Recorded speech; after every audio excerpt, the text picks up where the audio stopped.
Guys, एक छोटे से देश इजराइल का डर मिडिल ईस्ट में ऐसा है कि पता नहीं कैसे कैसे लोग एग्रीमेंट साइन कर रहे हैं। वहां के देश खुद नहीं समझ में आ रहा है दुनिया को। अब देखिए, सऊदी अरेबिया ने भीख मांगने वाले पाकिस्तान के साथ एक एग्रीमेंट साइन कर लिया कि अगर सऊदी पे कोई हमला होता है तो पाकिस्तान उसका साथ देगा उसमें। सेम वाइस वर्सा है कि अगर पाकिस्तान पे हमला होगा तो सऊदी अरेबिया नहीं देगा साथ। जहां तक लगता है ऐसा करेगा नहीं, सऊदी अपने पैर पे कुल्हाड़ी कभी नहीं मारेगा। बस वो क्या करेगा कि अपनी सिक्योरिटी के लिए पाकिस्तान को कुछ पैसे जरूर दे सकता है, क्योंकि पाकिस्तान तो बस पैसों के लिए ही काम करता है। अब पाकिस्तान तो अपने आप को खुद ही नहीं बचा पाता है। उसके अभी रिसेंटली 2 महीने पहले इंडिया ने सारे के सारे एयर बेसेस तबाह कर दिए थे। इवन उनका रावलपिंडी वाला एयर बेस तक पे इतना बड़ा क्रेटर बन गया था।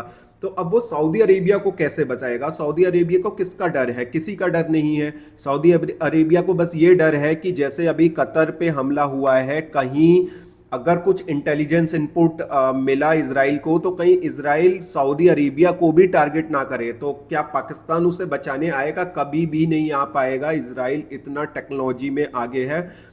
और ये कहीं ना कहीं रोल इसमें जो आ रहा है, इसमें चाइना का रोल दिखाई दे रहा है, क्योंकि पाकिस्तान के पास तो कुछ भी नहीं है सऊदी को ऑफर करने को। इसमें जो मेन है ये चाइना का रोल है। चाइना इनडायरेक्टली इस रीजन में अपनी शक्ति, अपनी पावर को बढ़ाना चाह रहा है। डायरेक्टली अपनी फोर्सेस को वो नहीं वहां पे डिप्लॉय कर सकता मिडिल ईस्ट रीजन में, इसलिए वो पाकिस्तान जो मोहरे होते हैं ना, वो पाकिस्तान एक चाइना का मोहरा है, उसके थ्रू अपनी इन्फ्लुएंस गेन करना चाह रहा है। अब ये छोटा सा पैक्ट सिर्फ इसलिए साइन हुआ है क्योंकि यूएस कुछ भी दिलचस्पी नहीं ले रहा है मिडिल ईस्ट में, पता नहीं क्यों। वो इन लोगों को कुछ जैसे अब इसराइल ने हमला किया तो उसने कुछ बहुत कड़े शब्दों में इसकी निंदा भी नहीं की। तो ये सारा मिडिल ईस्ट अब घबराया हुआ है और अपने डाइवर्सिफाई कर रहा है अपने आप को सेफगार्ड करने का, क्योंकि ये लोग खुद को सेफगार्ड कर नहीं सकते हैं बिल्कुल भी। इसलिए ये पाकिस्तान हो गया, चाइना हो गया, इसके थ्रू अपने रीजन को थोड़ा सा सेफगार्ड करना चाह रहे हैं।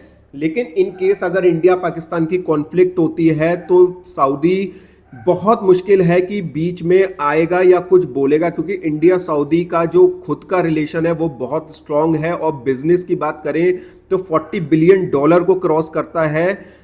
$40 बिलियन एक साल में, ये पाकिस्तान कभी समझ नहीं पाएगा कि इतना बड़ा बिजनेस भी हो सकता है कि नहीं दो देशों के बीच में।